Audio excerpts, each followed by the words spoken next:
అయ్యా ఏదైనా ధర్మం ఉంటే చేయండి అయ్యా. చిల్లర లేదమ్మా, పక్కకి పో. అయ్యా ఎంతో కొంత అయ్యండి అయ్యా, మీరే అట్లంటే ఎట్లయ్యా? 500 ఉందమ్మా, చిల్లర లేదు. అయ్యా మనసుంటే మార్గం ఉంటదయ్యా. మీరు వెయ్యాలనుకుంటే పక్కనే అంగడుంది, వాళ్ళ చిల్లర అడిగి తీరా చెప్పండి. సరేదా. మనుషులు మంచోడ్రా, మనిషి అంటేనే మంచోడు. ఇదన్నా చిల్లరేనా? చిల్లర లేదమ్మా.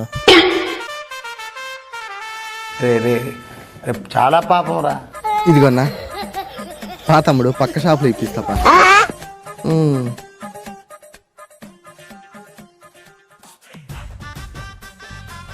తీసుకో తమ్ముడు. చిల్లర లేదన్నా.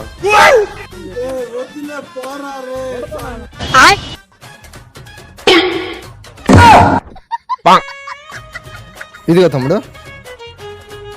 ఓకే అన్న. సారీ తమ్ముడు, ప్రతి అంగట్లో చిల్లర లేదు, నీ బొచ్చులో కూడా చిల్లర లేదు. ఈ సూరు గెలిచినప్పుడు పక్క రూపాయి 2 రూపాయలు వేస్తా, జాగ్రత్తగా ఇంటికి పో. తెలియక అడుగుతున్నాను, ఇదో బతుక చెప్పండి.